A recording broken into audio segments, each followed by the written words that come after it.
As we've been reporting this morning, the Knox event infection is spreading in Kentucky. How it is contracted, it remains unknown. Huge numbers of people, men, women, and children, they're all falling ill all over Louisville. No one knows. I'm so sorry to bother you, dear, but it's Lucy. She's sick. She's tried calling 911 and... The phones have been cut off, Grant. No calls are going to go through. Oh, yeah, that's right. Why don't you bring her upstairs to the bathroom, and then, come have a seat in the kitchen? Thank you, dear. I'm so sorry to bother you. It's all right. Does Logan know you're over here? Grant?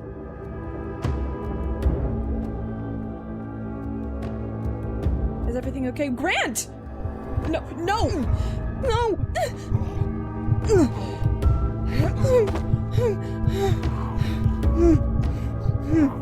Grant.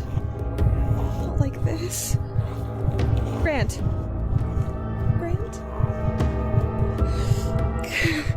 Come on, Grant.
Crawling out from beneath her bed as the deafening banging finally grows silent, the rattled and scared young woman reaches for the handgun her father had given her.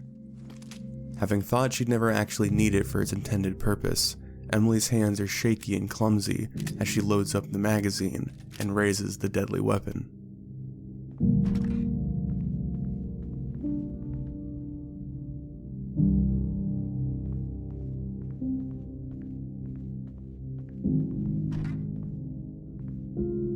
Staring down at the now motionless corpse sprawled out across the dim bathroom, Emily's eyes fixate on the mangled state of Grant and Lucy, their faces near unrecognizable after their mindless battering. Battling a rise of numbness and shock as she silently attempts to shut herself off from the outside world, Emily eventually finds herself in front of the TV once again, bearing witness to the collapse of the world.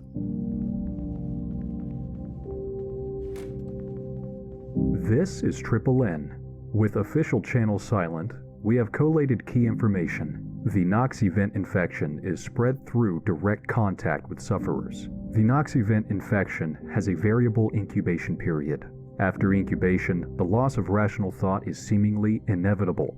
Those infected will attack each other, and non-infected. There is no known cure. We are expecting an official statement on these revelations imminently.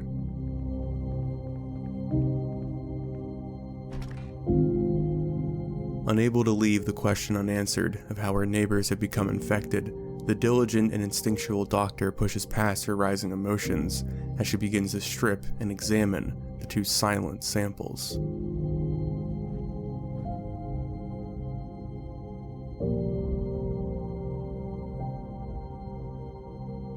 Eventually identifying a freshly bandaged bite mark near Grant's shoulder, Emily moves the frail corpse of Lucy out into the hall, where her scrutinizing gaze fails to find any physical source of infection. Left wondering what exactly that meant, the worried and uncertain woman looks down at her soiled hands and questions how the virus had breached the quarantine. So far, the news had reported that Louisville was safe, but that hadn't stopped the majority of her neighborhood from fleeing the city, and apparently it hadn't stopped the infection from making its way inside.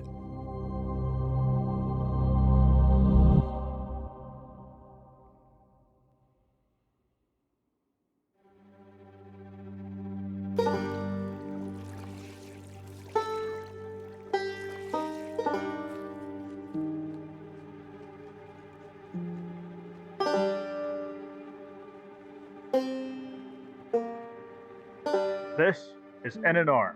Shocking pictures have emerged from the exclusion zone. The photo is of a crowded street, but in focus is a man. His age 30, his clothing bloodstained. One arm is raised as if in greeting, and the other is missing. He is bloody, covered in what would appear to be bite marks, or perhaps wounds inflicted by a bladed weapon. He is still standing. He is apparently unharmed. We have established the validity of this photograph, but would also remind listeners that throughout it all, the message has been, the Knox event is contained. Recognizing the misinformation coming from the news outlets, Emily does what preparation she can as she acknowledges her injured leg and restricted possibilities.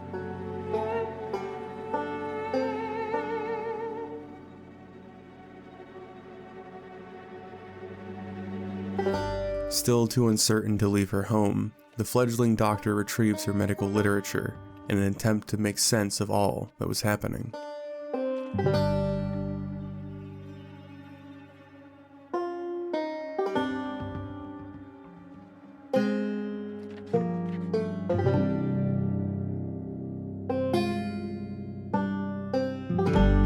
Wishing now more than ever that she had the guiding hand of Dr. Reeves to fill in the many gaps in her education, Emily does her best to discard thoughts of the older man as she only imagines the current state of the hospital.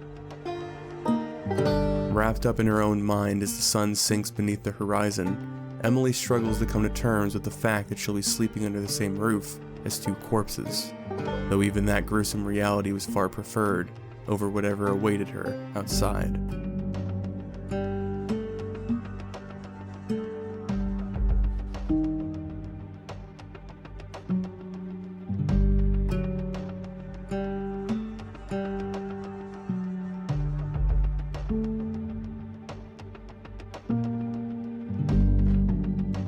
Being awoken before dawn to the traumatizing sound of distant banging, Emily wastes no time in dragging her aching body from the bed as her hand instinctually reaches towards the cool metal of the gun.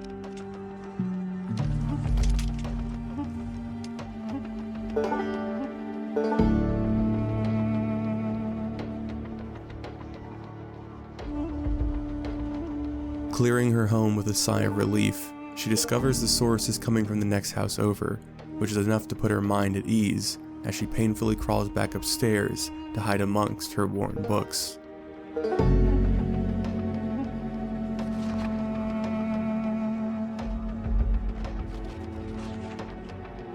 This is Frank Hemingway. We've got a witness. Where have you been, Joe? The military base. Inside Knox. They said it was a quarantine. Then one day we woke up, doors unlocked, soldiers gone. But in the main dorm, in the hall, blood.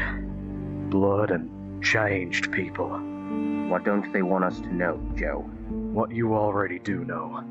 Like in the photos, the first sickness, it killed. But it didn't kill enough. They got sick. They went crazy. They died. Then they went for my fucking throat. Is everyone infected? I think so. I think they all got it. We were lucky.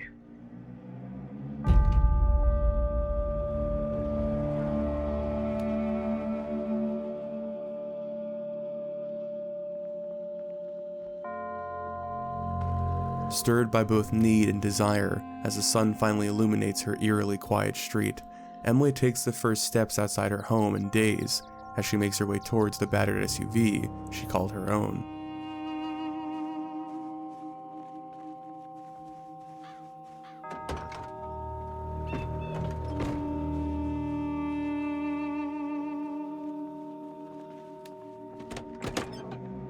Hoping to now make her way out of the city like many of her friends, Emily inserts the key into the ignition only to find her engine sputtering as her fuel gauge reads empty. Assuming someone had siphoned her gas and now aiming to do the same, the trapped doctor spots two idle silhouettes lingering at the end of her street. Praying they leave her alone as long as she keeps her distance, Emily starts to hobble down the sidewalk in front of her neighbor's home, her eyes locked on the three vehicles that hopefully still held enough gas to get her out of the city.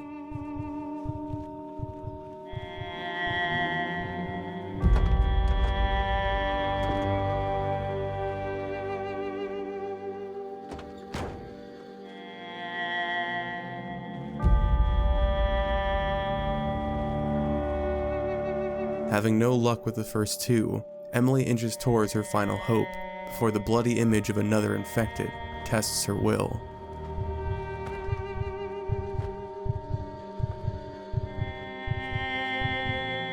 Retreating back into the comfort of her home as she hopes that the mindless threat deals with itself like the others, Emily hefts the empty can onto her washing machine and attempts yet again to think her way out of this precarious situation.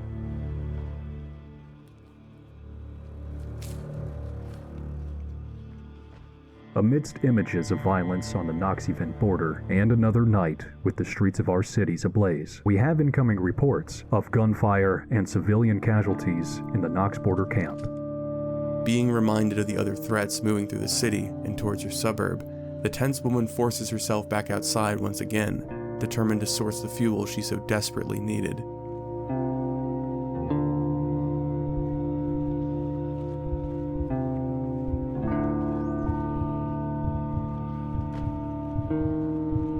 Fleeing once more at the sight of the violent infected, Emily briefly believes she can ignore it yet again before the shattering of glass and hungry growls haunts her footsteps.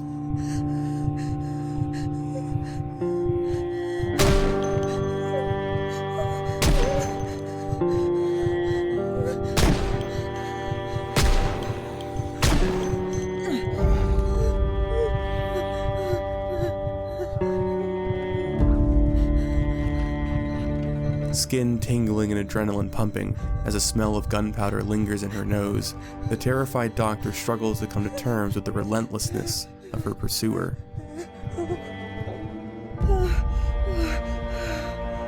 Briefly calming down as it sounds as though the attacker has moved on, the sudden crashing of her window makes it clear that she couldn't ignore this threat.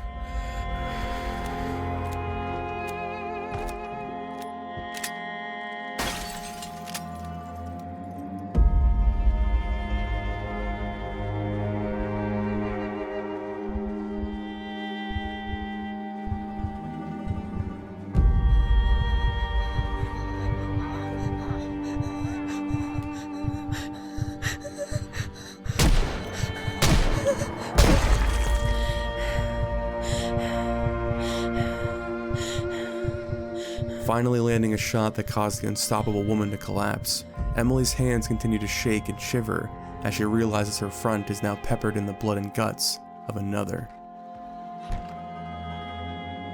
Hastily scrubbing away what she could, the whirling mind of Emily begins to fixate on her potential infection and if any of the particles of her attacker had made it into her mouth.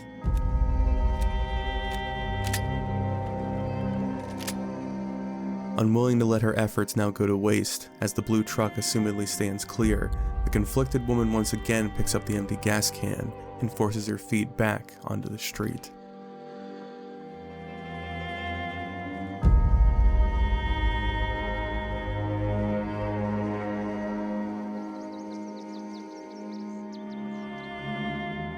Spotting another infected now guarding her source of fuel, Emily prays that the man will shuffle off until his empty eyes appear to hone in on her trembling figure.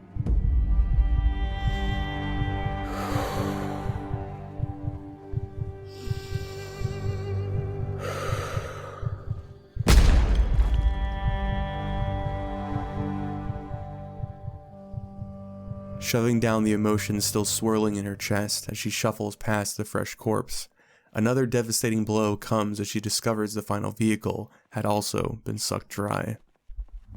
Having little time to come to terms with this setback, another shambling silhouette begins to track her down the quiet street, causing Emily to begin painfully limping on her leg as she tries to lose them amongst the other homes.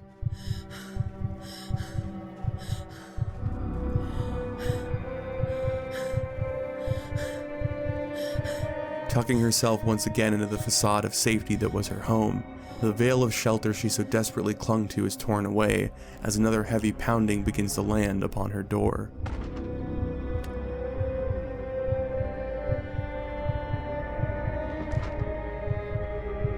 Realizing she no longer had the heart to face down another attacker, the spent and tired woman retreats back upstairs and hoped that this nightmare would end and her tormented mind would wake up at any moment. Left alone in her neglected gym as the pounding continues downstairs, Emily's rational mind comes back to reality as she recognizes her likely mortality and chooses to leave her mark. My name is Emily Martin. I'm a resident at Louisville General Hospital, and as far as I know, I haven't contracted the virus known as the Knox infection. I keep trying to find a way to explain what is happening, but every word I can conjure pales in comparison to the horrors I've seen, the horrors I've done. I don't know what good confessing will do now, or if there's anyone still around to confess to, but I killed a woman. One of the infected. She wouldn't stop coming at me. Her eyes were empty. She wasn't going to leave me alone, so I put her to rest. There was a man, too, standing in the street. I thought there'd be gas in the vehicle behind him, but I didn't have to kill him. He's still laying out there. I don't know who he is. I don't recognize him, but I suppose everyone I knew evacuated the city a while ago. I want to get my SUV topped off so I can get to my parents, but they were caught in the exclusion zone. I haven't spoken to them in weeks, and with the reports on the news, they're probably dead. Or worse. I don't know what to do. I don't know if I'm going to die. I just don't know. Emily. Subconsciously dragging the bodies of her victims out of view, the tireless and inquisitive nature of her mind comes forward as the practice of writing reminds her of her usual note-taking. Subject 004. Age 30s, sex female, name unknown, cause of infection unknown, assumed airborne. Cause of death, self-inflicted cranial trauma. Subject 003. Cause of infection, bite to right forearm. Cause of death, gunshot wound through orbital cavity. Subject 001. Age early 50s, sex male, name Grant Cole. Cause of infection, bite on right deltoid. Cause of death, self-inflicted cranial trauma. Notes: subject appeared pale and weak before collapse. Reanimation time was expedient, and loss of awareness immediate. Dousing the pain in her leg with more pills, as her mind rolls through 1,000 different questions, Emily is only spared the fresh horrors of her life during the brief hours of her sleep, only waking up to another acknowledgement of her horrendous situation and waning composure.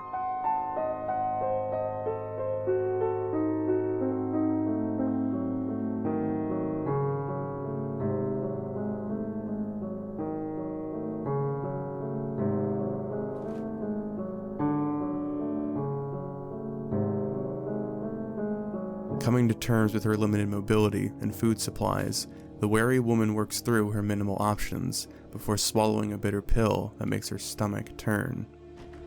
While she wasn't prepared to casually ransack all the homes around her, there was one source of food that she knew no one would be missing, as the owner is currently decomposed upstairs.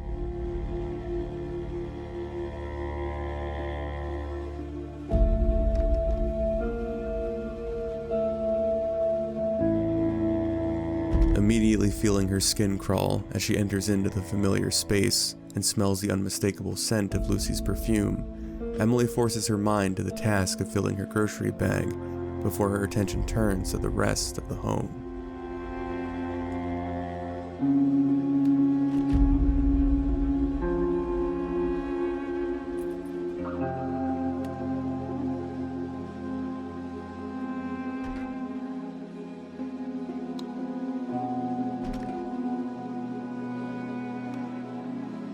Unable to pass over the framed pictures silently staring back at her as she shifts through the main bedroom, Emily feels tears beginning to form at the edges of her vision before she finally rips her gaze free and limps from the room.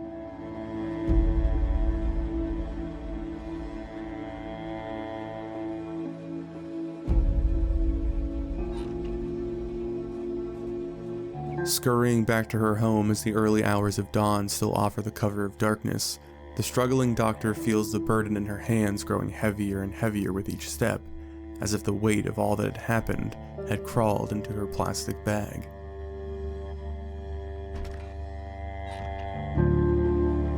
This is NNR. We received a pre-recorded message from General John McGrew.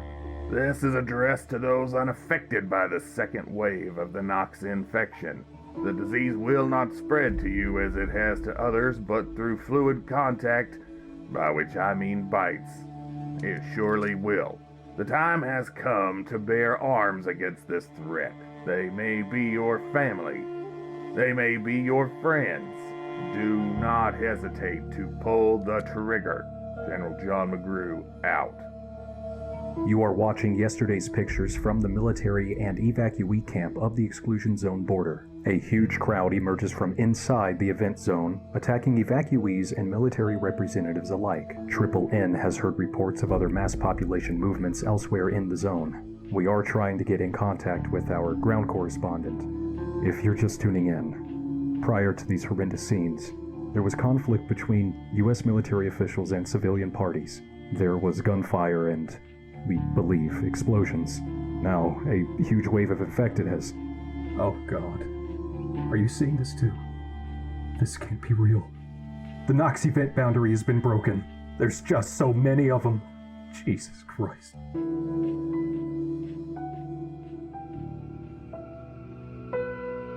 Still reeling from the terrifying broadcast and images, Emily's instincts kick in before her mind can catch up, as her previous aversions are cast aside in an instant. Where ransacking her neighbors' homes had been a distant concept past Grant's and Lucy's, she now began to accept the reality of her isolation, and the fact that those she once waved at in the morning wouldn't be returning. Entering the home she had heard the mindless bashing from previously, the tense doctor discovers the sorry state of her next-door neighbor Anne, though avoids dwelling on her mangled body, and the question of where her two kids were as she begins to empty the kitchen.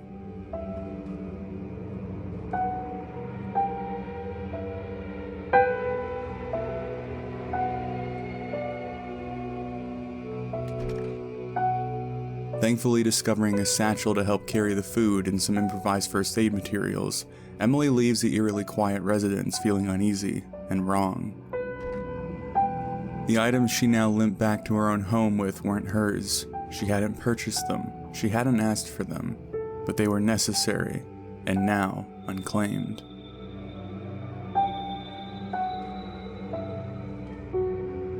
Finding some solace in cooking the stew Anne had left prepared in her kitchen, Emily tries to believe that some small part of the now dead woman lived on, but each bite of beef only caused the struggling survivor's guilt to pile higher and higher.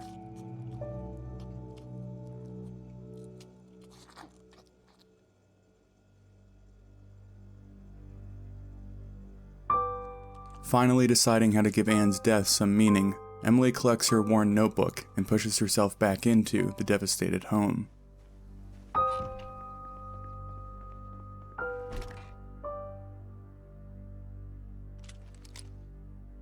Subject 005. Age 30s, sex female, name Anne. Cause of death, self-inflicted cranial trauma. Notes, multiple severe lacerations that appear to have occurred post-mortem. Minimal bleeding. Hoping to avoid the discovery of more infected neighbors, the tentative scavenger begins to work her way down the street, always staying vigilant amongst the incredible silence.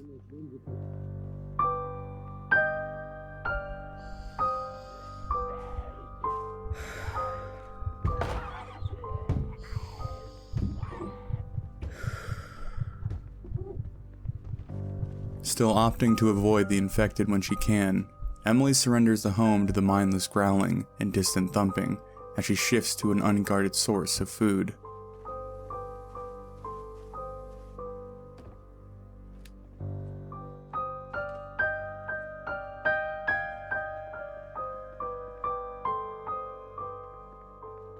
letting slip a sliver of a smile as she finally finds gloves.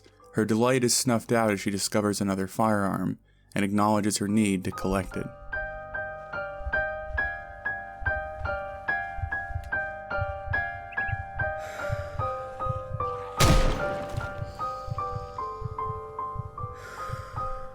Beginning to question how many would have to die in defense of her home and her life, Emily once again leans on the crutch she had formed and turns the tragedy into some semblance of purpose as her notebook finds its way into her hand yet again.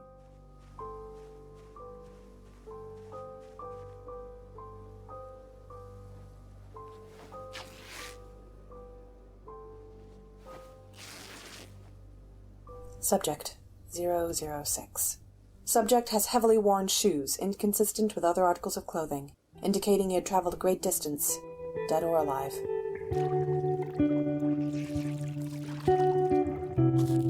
It seems like every hour brings more infected, and without the ability to run, the corpses are beginning to pile up. With what I've seen on the TV, and the fact that population centers are the last place you want to be for scenarios such as this, I've decided that I have to make my way out of Louisville. It doesn't sound as though anywhere else is safe, but the country will provide a more stable situation, along with being able to check on my parents and confirm. Knowing that I'm not walking out of here with the state of my leg, I'm committed to finding a nearby source of fuel in the morning. All I can hope for now is that my route out of the city hasn't been blocked by the rioting or the herds I've seen on the TV. Emily. Surprised by a gaunt face shambling through the dim light, Emily fumbles with her pistol until she can finally put down the infected, though multiple growls cause her heart to race and her hands to shake.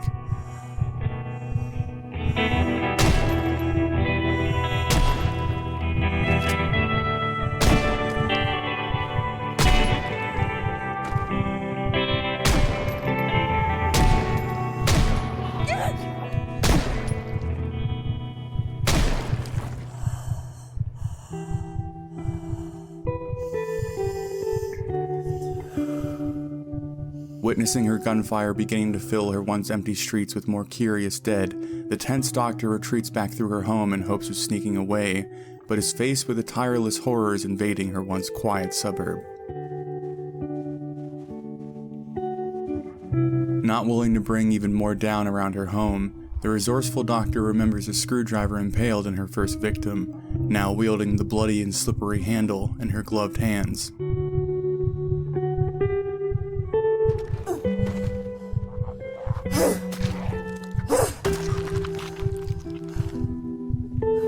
Adrenaline pumping as she murders someone with her hands for the first time, Emily uses the intense momentum to face down the next infected, feeling sick of the sense of accomplishment she now feels with her slim freedom.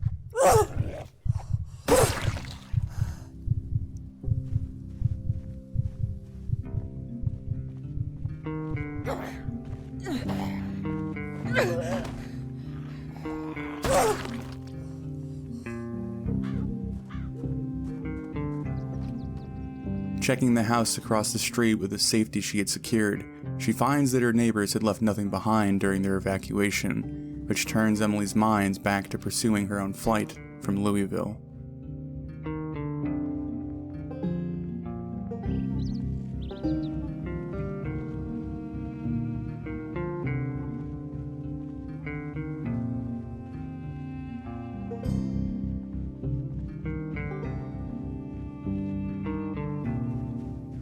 Limping painfully down the deserted roads and leering at the loitering infected surrounding the homes, the desperate doctor begins to check each vehicle she comes across until her effort finally pays off.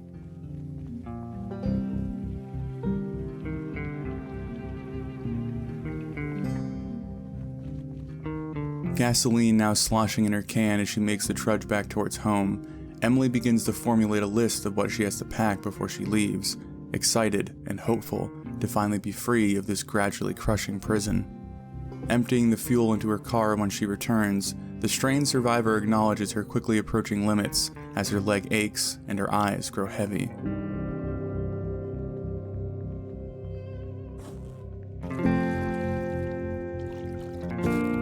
This is a recorded broadcast. It will be set to repeat.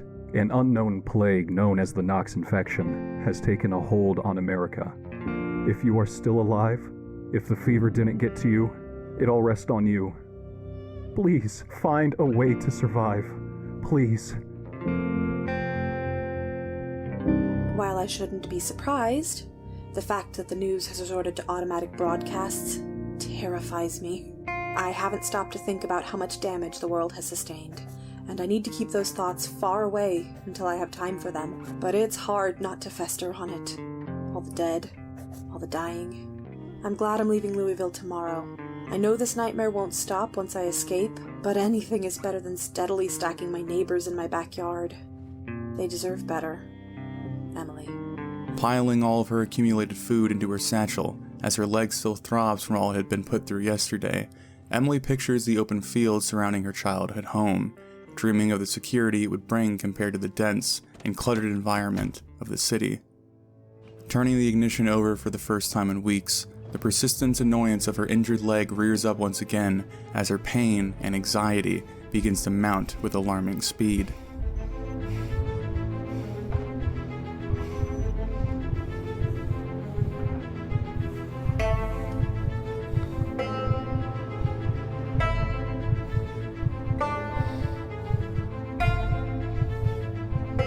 Finding roads blocked and hungry infected closing in at every turn, Emily's heart threatens to thunder out of her chest as her vision grows hazy with fear and her desperation hurls her back in the direction of her only safety.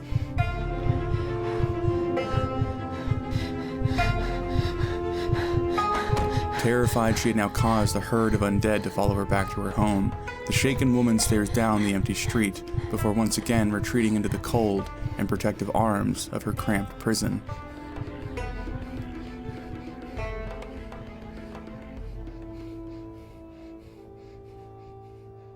Finally working her way down from the terror that had come from her attempted escape, Emily's mind instinctively distracts itself by putting her to work.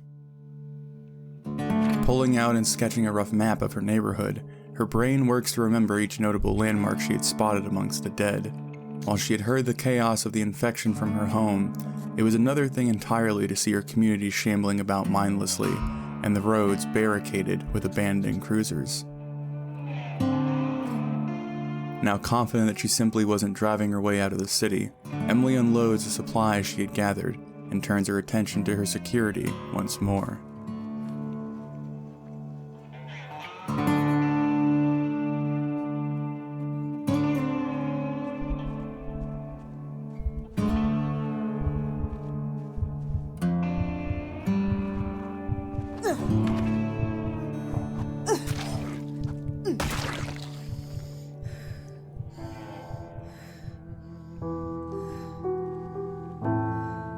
Moderately certain her neighborhood was safe for the time being, Emily drags herself back home to clean the blood from her clothes and decompress.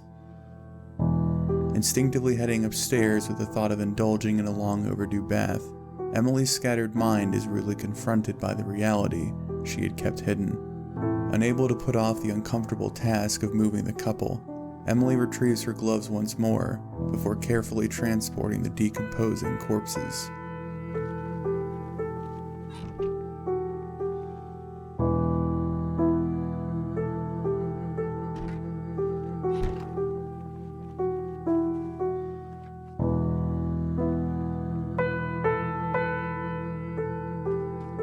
Trying to ignore the horrors that had occurred in her previously tranquil bathroom, the Warren doctor finally cleans the filth from her skin and inspects the splint around her leg.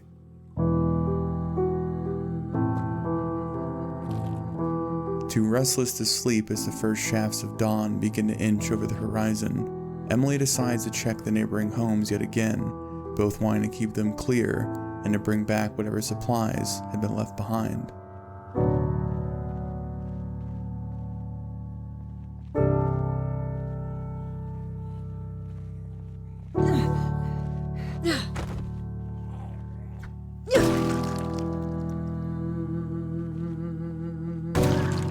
Finding her job of dispatching the infected growing easier and easier as she acquires an even better tool than her flimsy screwdriver, the desperate doctor begins to slip into a state of focused necessity.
As a collection of the perishable goods she had retrieved boils in the oven, Emily's unoccupied mind begins to fill with the thoughts of uncertainty and doubt once more. A gnawing and relentless uneasiness was ready to consume her the moment she stopped to rest, so despite her exhausted state and aching leg, the struggling woman pushes herself outside once more.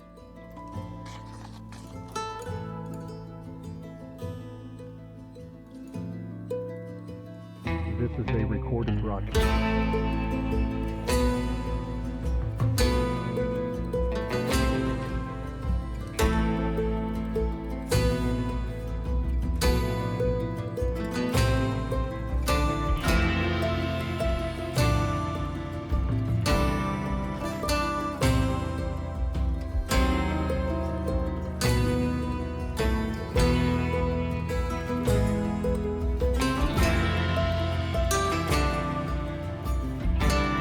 Confronted with the grisly state of her front lawn as the light of day reveals her handiwork, Emily's eyes scans over the corpses before settling on a familiar wristband amongst the dead.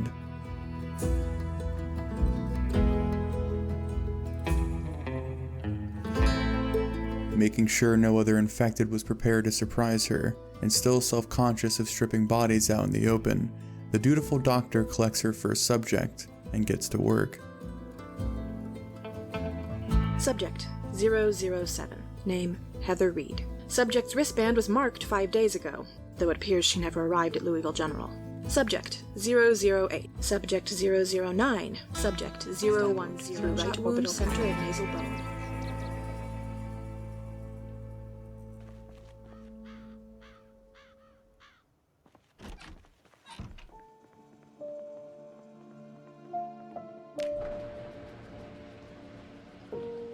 July 16th.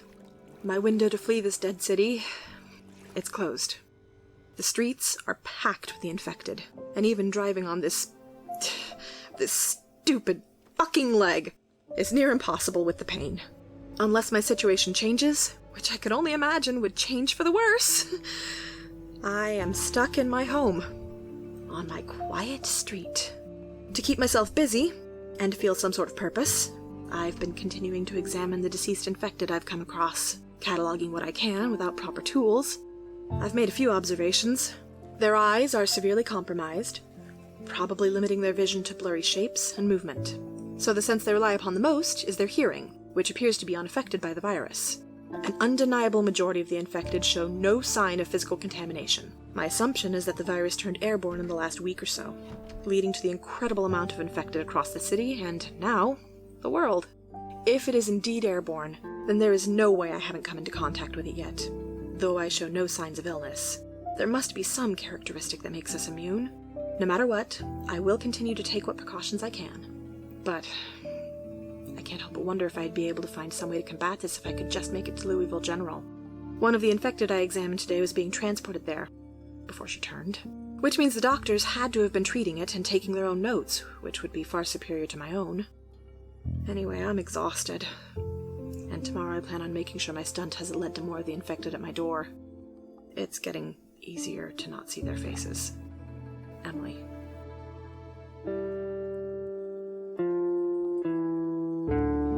Waking up due to the endless discomfort in her leg, the groggy woman douses the pain with medication and drags herself from the previous bliss of rest. Searching through the dark neighborhood from her window, she's able to spot the slightest of movements coming from a neighboring yard. Recognizing the threat of another infected, and not wanting to wait until it decided to be a problem, Emily heads downstairs to prepare and wait for first light.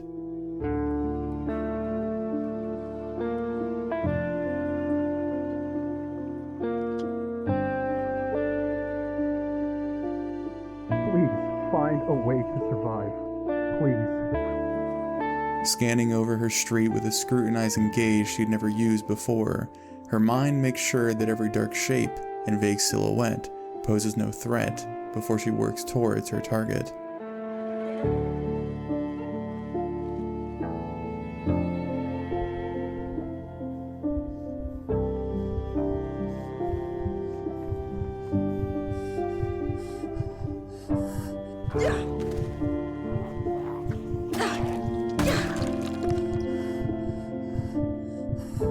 confronting how nerve-wracking it was to face two infected without the use of her gun, the terrified survivor has to resist the urge to use the easier weapon so that she didn't simply multiply her problem. Backtracking briefly to the first man she had confronted, she investigates the odd shape beneath his clothes before discovering a worn-looking axe.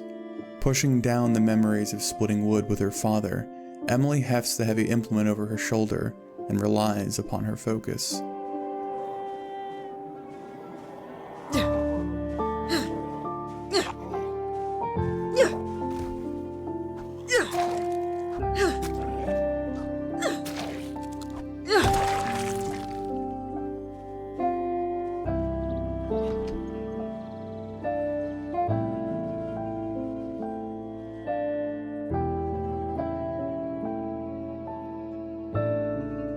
Scavenging through the home and quickly filling her satchel to the point where the strap dug painfully into her shoulder, Emily is relieved to discover an assortment of bags to help lighten the load.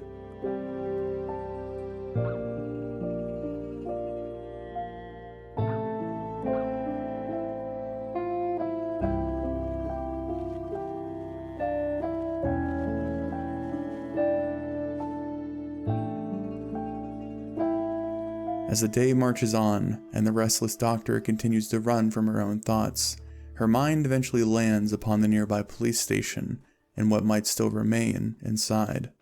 Though her hope was minimal in regards to finding something uplifting, she wondered if some leftover paperwork, or perhaps even a hastily recorded note, might still linger in the surely abandoned facility.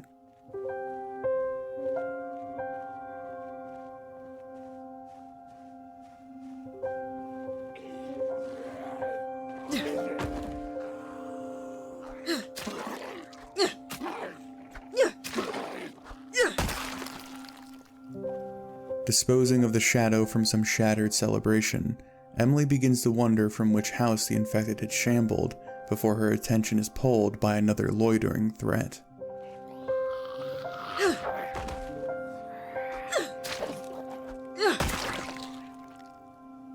Just down the road from her destination, when she's distracted by another shape draped in a hospital gown, Emily's curiosity gets the better of her, despite the slumped-over infected waiting for her approach.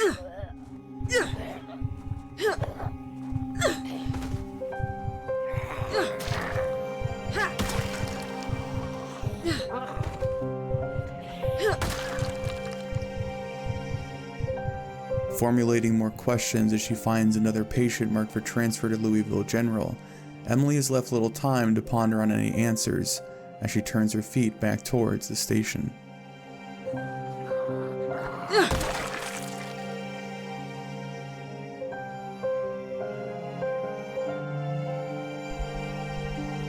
Only getting a quick glimpse inside the seemingly pristine space before the battering of the window attracts the previously docile infected, Emily determines there's nothing here worth risking her life over, as she hastily limps her way back down the street.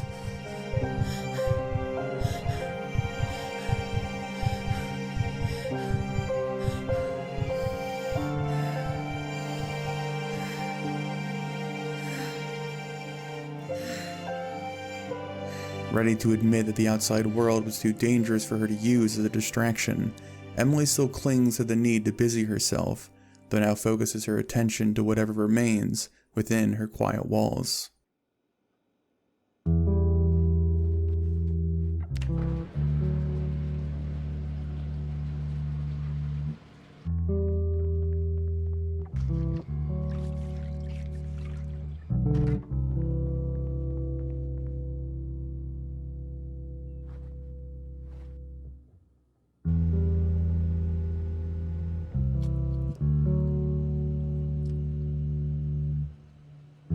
Settling into an evening of organizing and sorting through the collection of books gathering dust upon her shelves, Emily's senses are allowed to slip as a low and unexpected drone begins to drift through the home.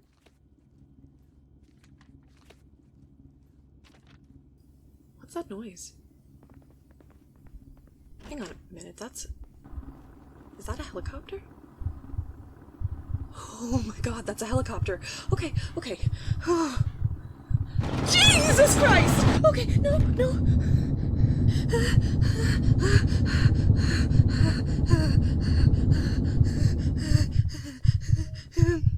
Okay. Holy shit. Oh my god. Okay.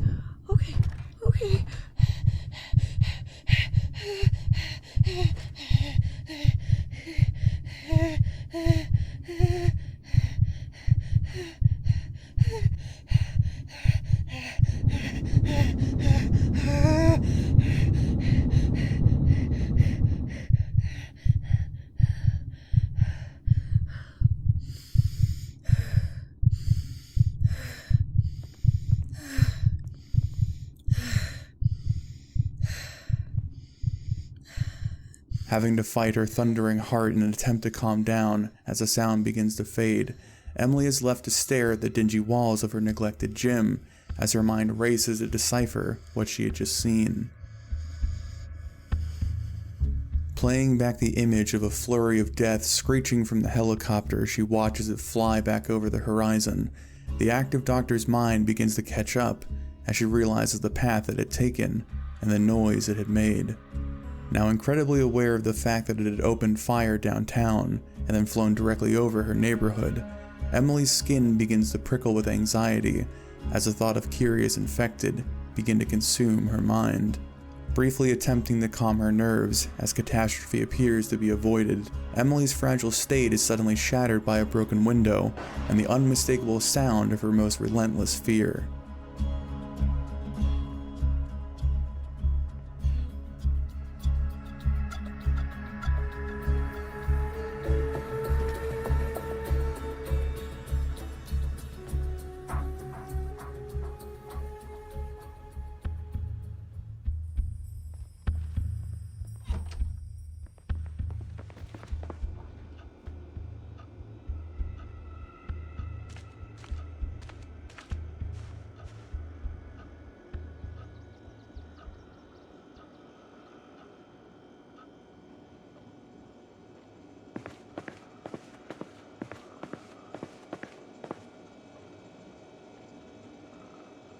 Surrendering to the reality that her work had been undone, and now able to hear the patient growls of lost infected through her walls, the exhausted doctor finally fails to summon enough courage as she instead barricades herself inside the home and pretends as if the world no longer exists.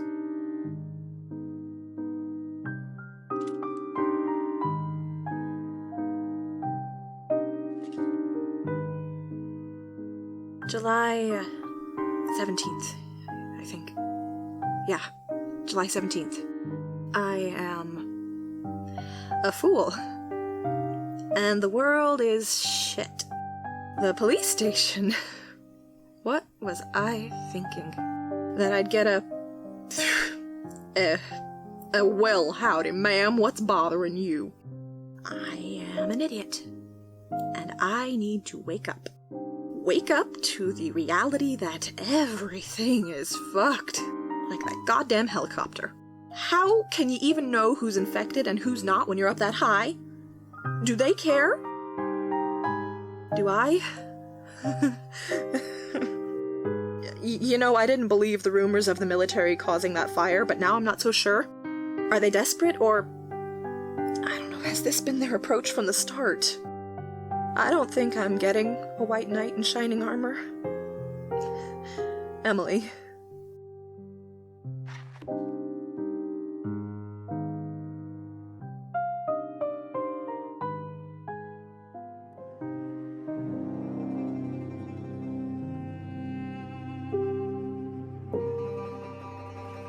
Waking up slightly hungover and expecting her street to be infested with the dead, Emily quietly shuffles to her window and looks out across the quiet dawn.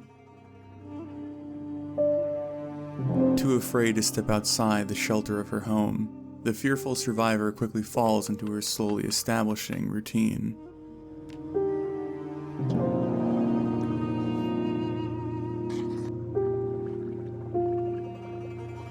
July 18th. Following the events of yesterday, it seems like the best decision to remain indoors as much as possible. Part of me hopes that the pilots would be able to distinguish a survivor amongst the infected, but the realist in me has to acknowledge that they're just as much a threat as the infected they've dragged into my neighborhood. Staying inside has had its pros and cons. For a few moments here and there, I can almost forget how broken the world is outside. My mother would be proud with the amount I'm cooking, though I'm sure she'd throw a fit if she saw the horrendous combination of ingredients I'm using. Despite knowing that I'm piecing together these meals just to work through the perishables before the power goes out, there is a welcoming comfort to having the kitchen smell even remotely like home. It's far more preferable than the stench now leaking in from the back door. I did have to dispatch one of the infected that appeared on my street, and it looks like tomorrow will bring more of the same, judging from what I saw before the sun went down. I don't want to view it as removing pests, but it's hard not to. Emily. Still paranoid that any moment could bring a wave of infected she was not equipped to deal with, Emily peers up and down her block until she spies a lone silhouette, idling by the distant fence. Attempting to use the sign to convince herself that the helicopter hadn't been observed to the extent she feared, Emily once again retreats into her home and the comfort of her routine.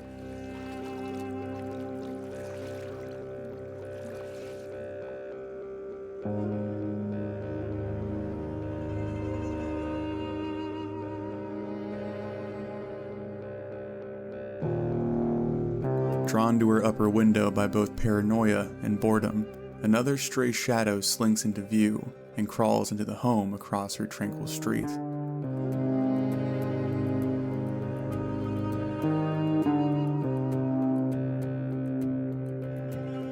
Settling her nerves and deciding to confront the shambling soul in the morning, Emily's stubborn fear pulls her to the window one final time before she sees the confirmation she had been dreading.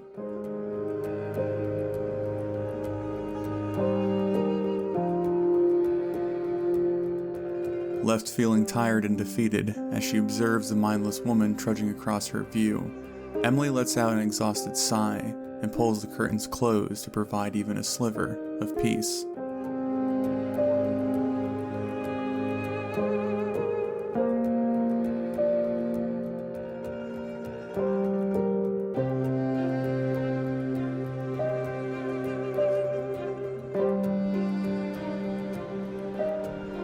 July 19th. A rather intense thunderstorm has hit Louisville, and despite its annoyances, I think it's a rather unexpected gift. For one, I'm almost certain that no helicopter pilot would be willing to fly in such hazardous conditions, so, as long as the rain remains, I feel safe. From, at least, that looming threat. Second, I imagine that the constant rumbles of thunder and pelting rain must hinder the infected's hearing. Maybe this will help disperse whatever following the helicopter might have pulled, and allow me to feel a bit more relaxed in my home, as every sound isn't a potential death sentence. Though it is the opposite of fun to walk and fight in such a heavy rainstorm, I did step outside to dispatch one of the infected that had wandered too close for my liking.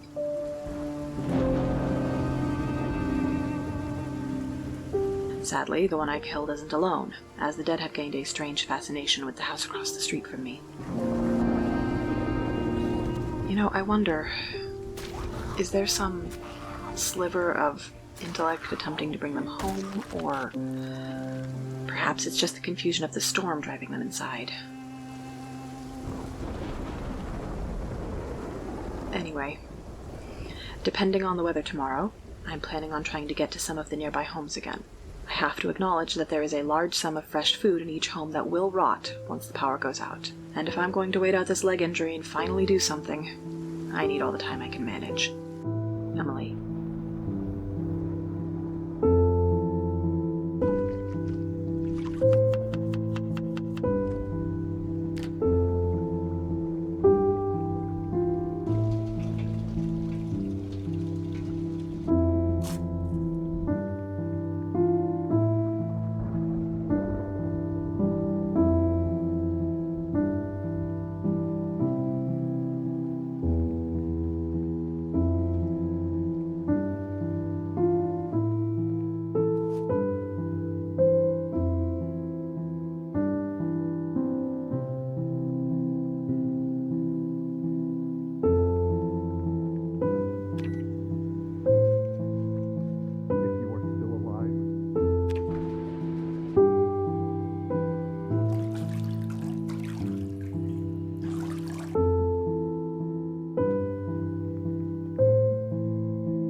Determined even despite the rain to search the nearby homes for more food, Emily summons up her resolve and plods dutifully through the mud as the morning sun barely peeks over the cloudy horizon.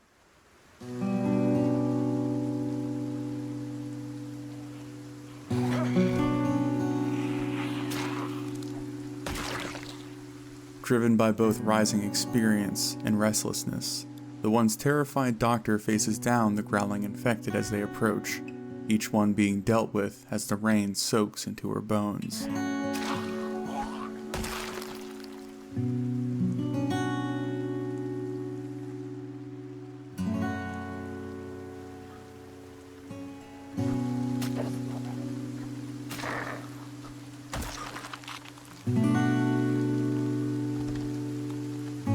Feeling a small sense of accomplishment as she reaches the light and warmth of the first home, Emily finds her previous reservations gone as she begins to load her satchel with all the food she can find.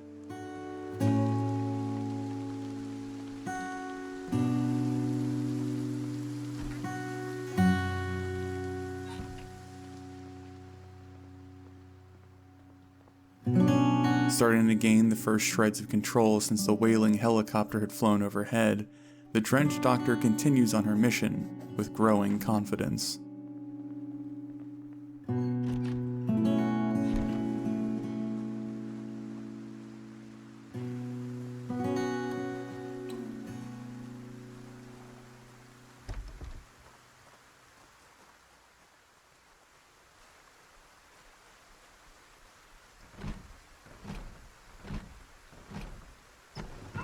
Oh, God damn it.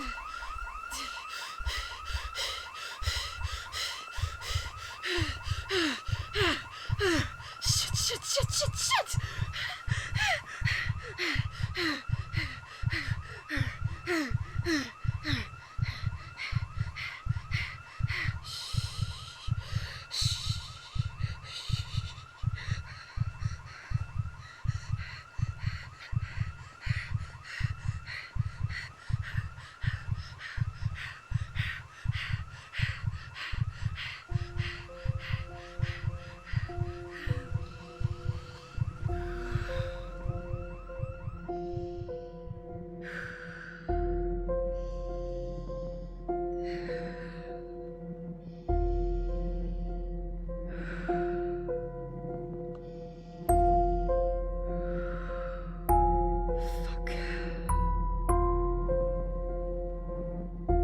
July 20th.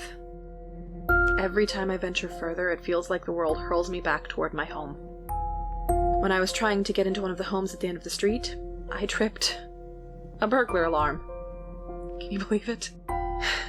It sounded like a siren in the empty neighborhood. Rightly, assuming that the noise would draw the infected, I scurried home on my annoying fucking leg and witnessed the fallout. To be honest, the sight wasn't near my worst fears, but it's still unnerving to see the mindless shadows of people dutifully marching toward the noise with no other care in the world. Is it truly ingrained in them that noise equals people? Or is it simpler than that? It sickens me to observe them. And yet I can't help but find myself perched by my window whenever my twisted curiosity takes hold. Although with my movement getting slightly better, I'm hoping to take advantage of the alarm tomorrow. Search the homes in the opposite direction. I pray that the infected have been drawn away, but prayers have never worked for me before. Emily. Rising well before the sun as she often does, Emily starts to build up her composure in preparation for striking out yet again. Yesterday had seen her return with a reasonable amount of food to stock her kitchen with, but the realistic survivor knew that she was only buying herself small slivers of time. If Emily truly wanted to endure this nightmare and come out the other side, she'd have to be more aggressive in her actions. Initially hoping the way south would be clear due to the alarm, Emily found the exact opposite, as the end of her street was littered with aimless infected, waiting for fresh prey.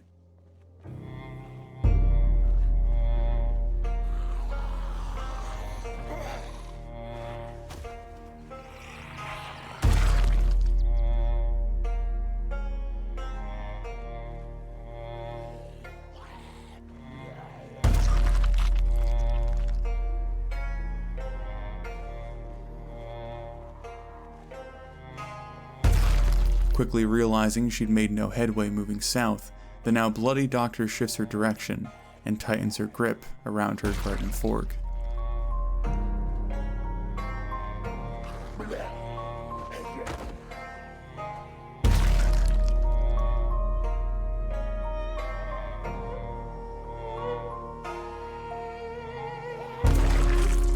Fighting to keep herself calm as she works one by one through the dead clogging her path, Emily begins to feel the small sense of control returning as she carves out a precarious safety around her home.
Having the head of her weapon snap off as she drives it into rotten flesh and bone, Emily finds herself grateful for her mending leg as she fishes out a spare steak she had stowed in her satchel.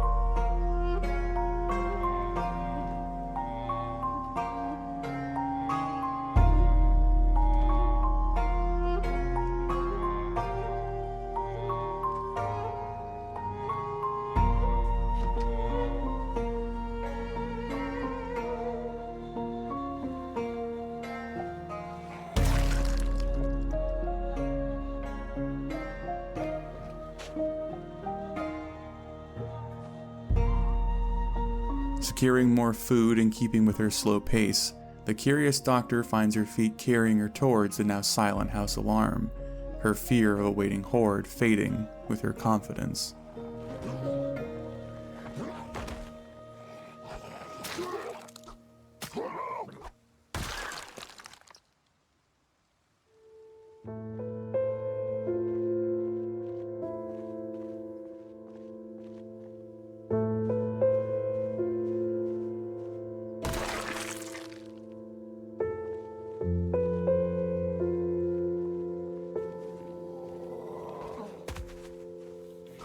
Coming across an infected that had clearly just turned, Emily's mind begins to flood with possibilities as she searches through the heavy layers clung to his bloody body. Wanting to bring his corpse back home for examination, but being weighed down by a full load of food from the other homes, Emily begins to trudge back to her shelter with the intention of returning for her most recent curiosity.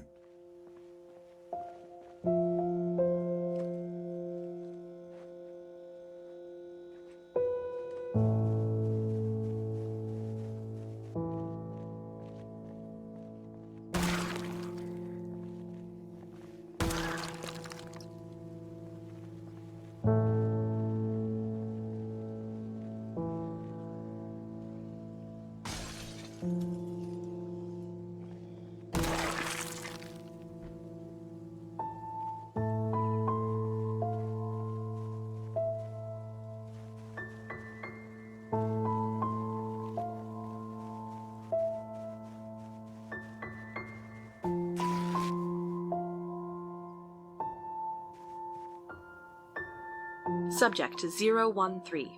Age 30s, sex male, name unknown. Cause of death, bite on right jaw. Subject appears to have been shot before death in reanimation. Gunshot wound was bandaged, but not properly treated. Fragments of the projectile are still in the exposed tissue of his right shoulder. The subject most likely did not have use of his right arm before time of death.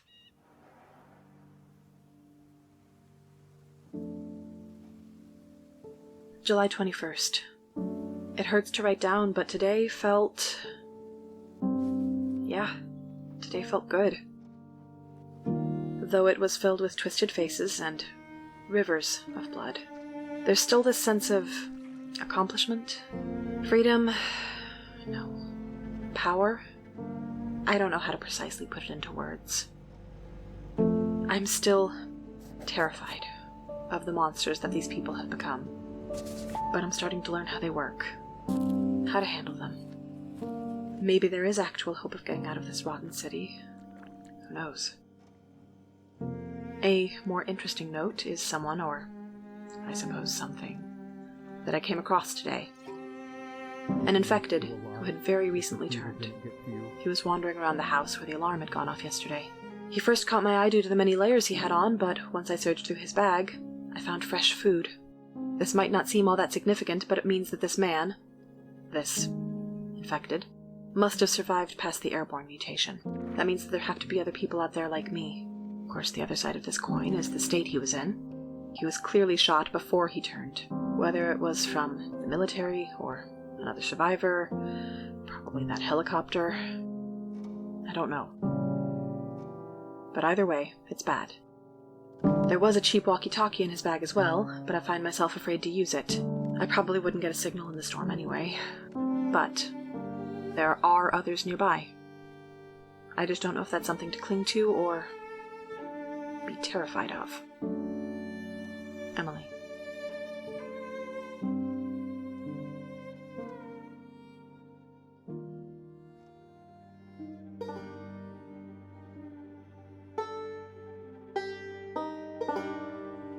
Waking up far before the dawn, Emily falls into the established routine of her morning as she mentally prepares herself for what's to come. Having now forged a fragile confidence in facing the infected, her plans once more point her in the direction of the nearby police station in hopes of information or answers.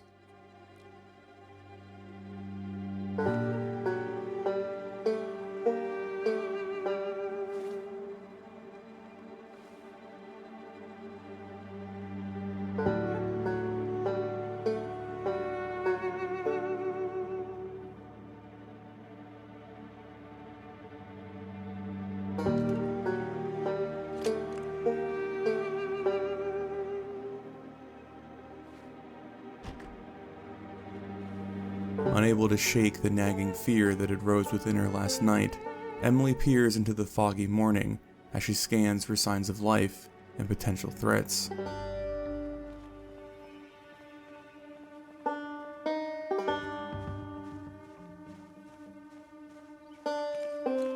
Finally making it inside the home that had caused her to flee previously, the timid doctor uses the silence of the gray morning to strengthen her resolve.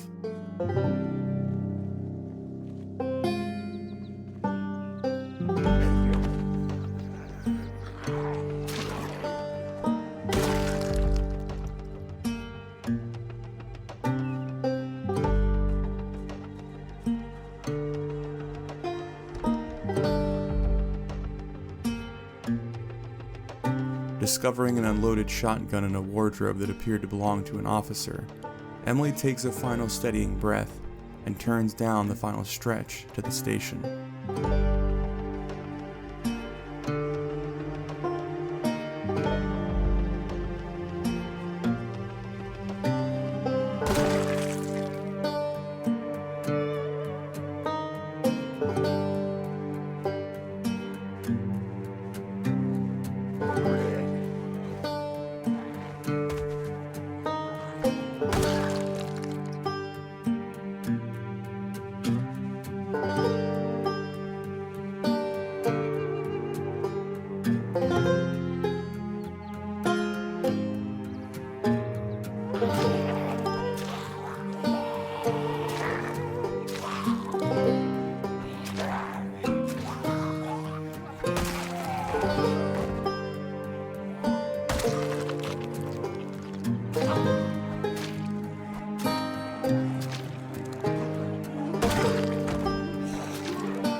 finding a large knife skewered through one of the creatures she had to dispatch.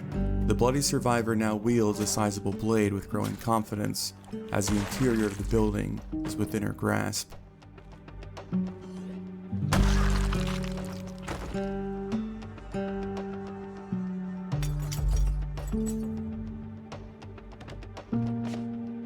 Searching through the abandoned space and checking the various drawers, the desperate doctor stumbles across a hastily written note that gives her little relief. Apparently, the officers of this station had relocated to downtown, but considering the many roadblocks Emily had seen to her south, and the fact that the note appeared to have not been moved, made her doubt that the majority of them made the trip. Frustrated that her efforts hadn't produced better results, the tested survivor at least looks forward to reaching the neighboring grocery store before a familiar and chilling sound cuts through the thick fog.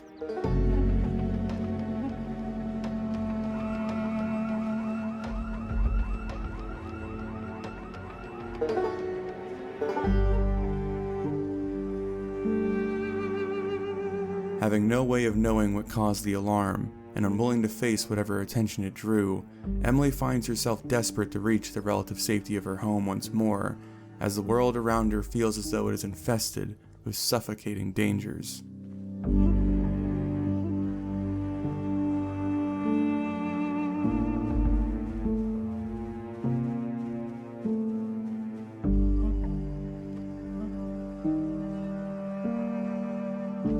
Finally calming her nerves as the familiar but constrictive walls of her home surround her, the forward-thinking survivor begins to mull over a plan that had been inspired by her most recent acquisition. The blade she had pulled from the infected proved to be an effective weapon, but its short range required her to move far too close for her liking, which caused her to scheme towards a simple solution. The stuff of nightmare.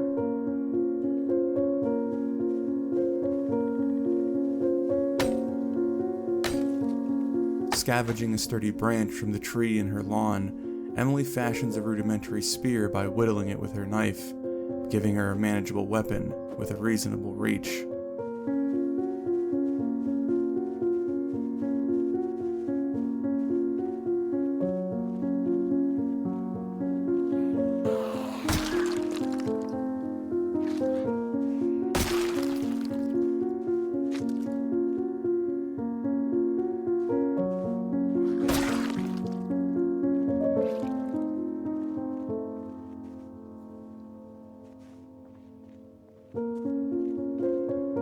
July 22nd. My days are beginning to only be marked by the small accomplishments I'm able to make. Today is the day that I made it into the nearby police station, though that triumph was short-lived and relatively pointless. No radios, no clarity, just a scribbled note on the back of some paperwork. Apparently, the local officers went downtown to reinforce there. And with the state of their desks, I can only assume they were as prepared as myself for all hell to break loose. Though I wanted to secure the supplies at the grocery store next door, I fled home instead, as I heard another house alarm going off in the fog. I don't know if it was caused by an infected or another desperate soul, but at this point I'm not ready to find out. Despite my desire to see another living face, my mind can only fixate on the man I discovered yesterday and his wounds. I don't know if I have it in me to defend myself if another living person comes after me. Instead of cowering in my home for the rest of the afternoon, I acted on a plan that I had been developing over the past several days. Sharpening rudimentary spears to fight against the infected. It doesn't give me the distance that a gun would, but it's certainly safer than wielding short blades against these tireless creatures. The only downside is their sturdiness. Sharpened sticks can only last so long against flesh and bone. Anyway, I am probably in the best position I've been in since this whole ordeal began. I'm able to put full pressure on my leg, my cabinets and fridge are stocked with food, and my immediate area is mostly clear. Tomorrow, my focus will be on fully securing my immediate area. Maybe then I can sleep past dawn each morning. Emily.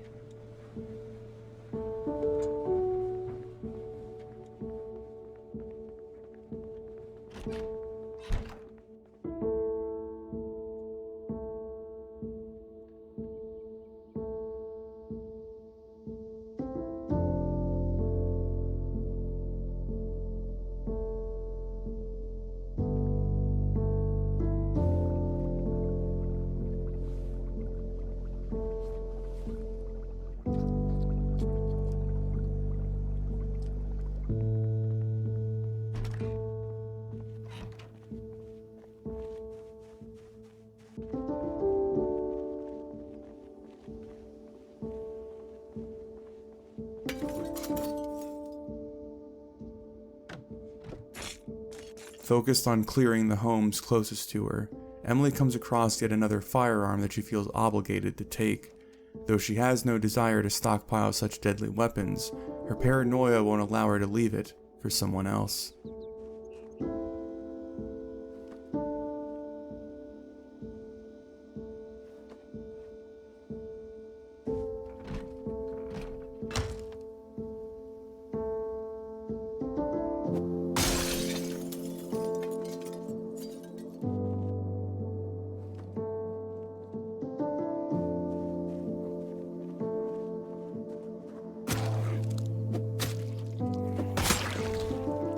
Forcing her way into yet another home, the diligent doctor clears each room until she stumbles across a discarded journal. This is a bunch of bullshit. Mom and Jim are losing their minds over all this shit in the TV. I'm tired of being cooped up in this goddamn house. But now we're going to my aunt's in the middle of nowhere. I should go slash Jim's tires, then go crash the night at Ian's. I bet his parents aren't being cowards.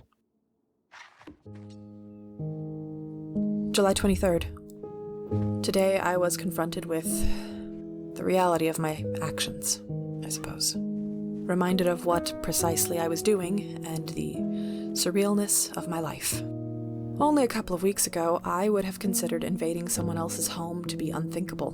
But now I crawl through windows and tie Jimmy locks without a second thought. I know that rationally I am justified in my actions, that it is essential for my survival that I do this, but the reminder of the lives lost came in the form of a forgotten journal. I cannot pull my thoughts away from the questions that surround them. Did they make it out of the city? Are they still alive?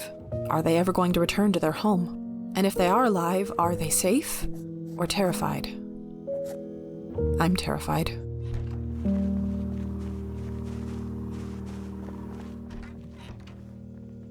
Despite all that I've fought through, I cannot shake the fear that clings to my core.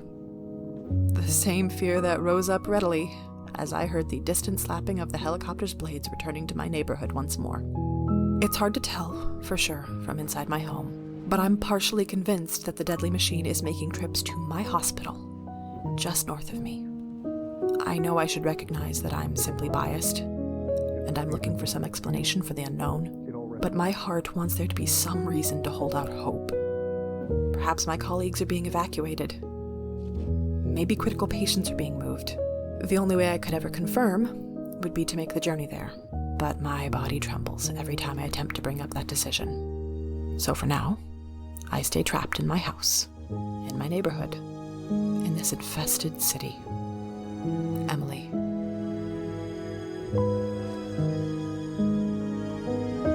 Rising to a dreary morning, Emily once more fills her stomach with a random assortment of perishables before striking out into the rain in search of more food and supplies.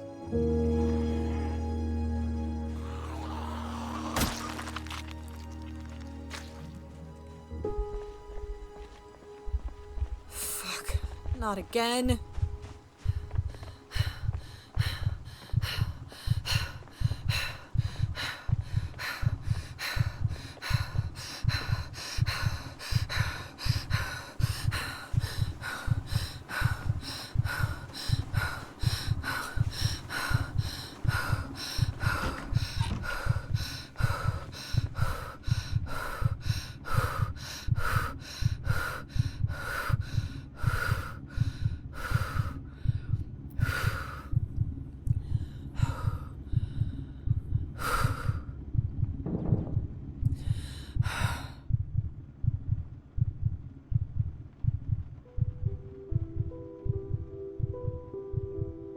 Feeling a mixture of frustration, panic, and worry swirling inside of her as the familiar sound of her nemesis hovers above, Emily works diligently to calm her nerves and wait out its looming threat.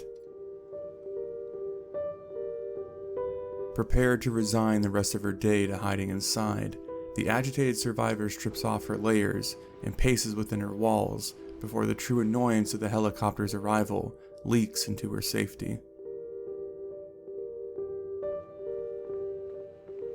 Hearing soft footsteps on the grass just outside her front door, Emily creeps to her new weapon and carefully slithers out into the steady rain.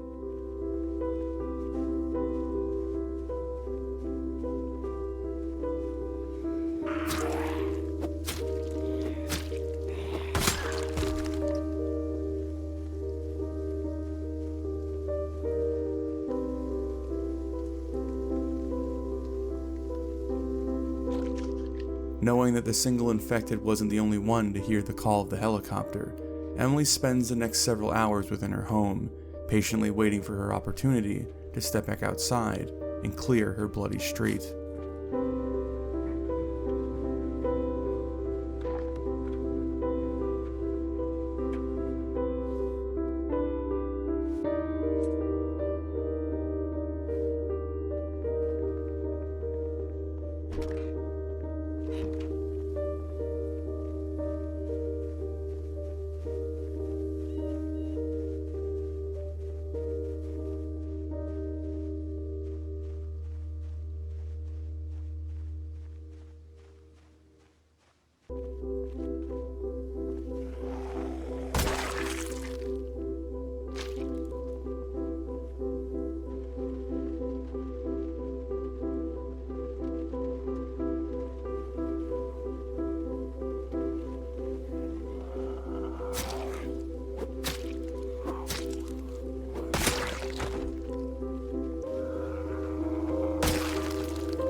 July 24th. I need to accept that rules and common sense no longer have a place in this fucking world. Despite the sky being blanketed in thick clouds, that god-forsaken helicopter came roaring overhead once more. Apparently undeterred by even the worst conditions, it is hell-bent on shattering what little progress I'm able to make, and forces me inside to cower like a scrambling insect. It is gnawing at me, not knowing its purpose or direction, as its path appeared to be once again toward my hospital. Though what bit of hope I might have had yesterday is now precarious at best. 2 distinct gunshots could be heard coming from its mechanical racket. Was it toward the infected? Another survivor? Those at the hospital? I don't know. I don't know. I hate it. I hate that fucking machine, and I hate being trapped in this fucking house. I've already had to clear infected that the helicopter is lured closer, and I can only imagine that there will be more to deal with in the morning. It might be an entirely pointless task, but I will establish a sliver of safety here. After all, this anger inside me can only be smothered by rereading the same set of medical books over and over for so long. Emily.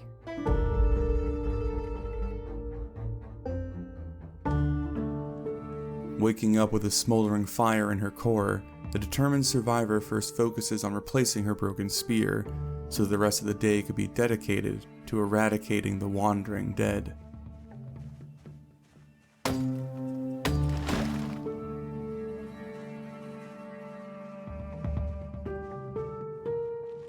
Feeling her frustration only mounting as she's unable to find suitable branches for her purpose, Emily eventually is able to make a strike towards her ultimate goal before her furious efforts are finally rewarded.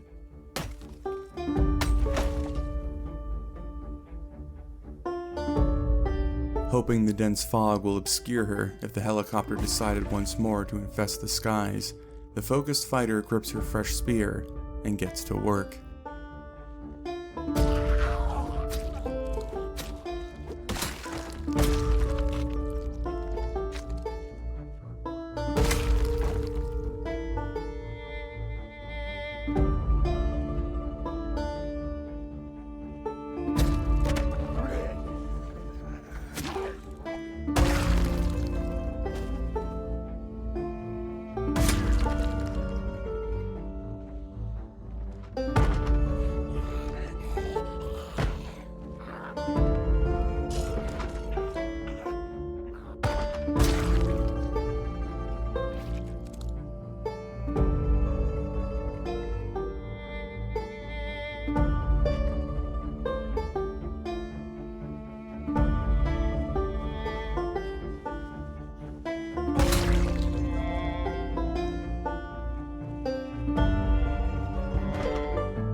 Finding roaming infected in nearly every house and yard she came across, Emily continually curses the mysterious machine that haunted her city, her mind wondering if this routine of blood would now define her life.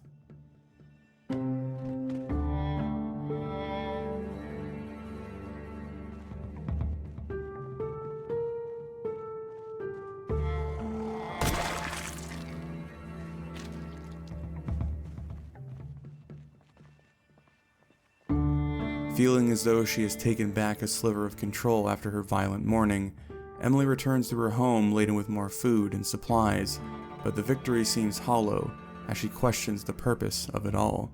She could clear the infected every day. She could continue to raid the nearby homes for more food, but the necessities of persisting felt pointless without a true motivation. The question only served to reignite Emily's frustration, her intense fear battling with her restlessness, until she finds herself back upon the street, distracting herself from her turmoil with more bloodshed.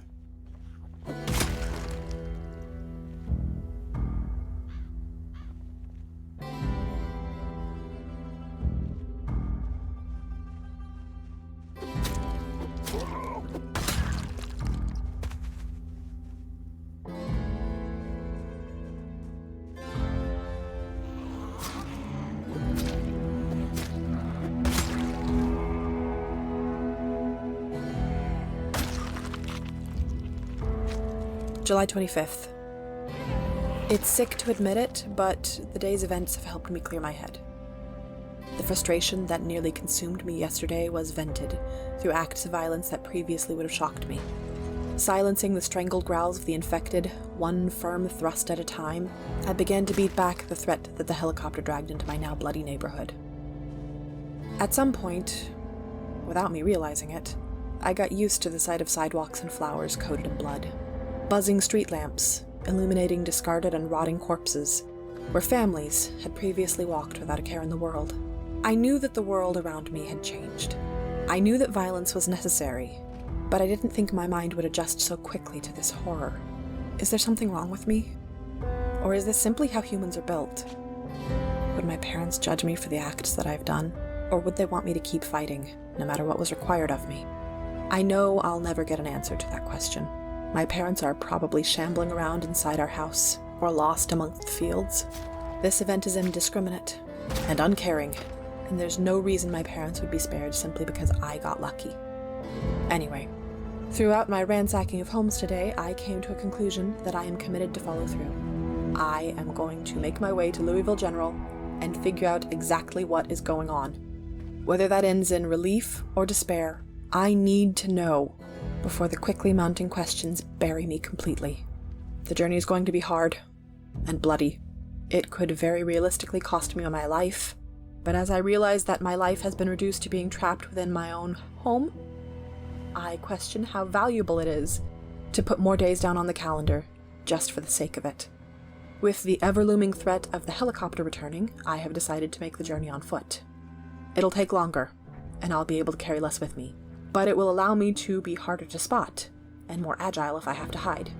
This means that I might not ever return back to my home, depending on what I find at the hospital, so I've taken the afternoon to copy my notes and findings to leave here. It will take everything I have to force me out that door tomorrow, but this has to be done. Emily.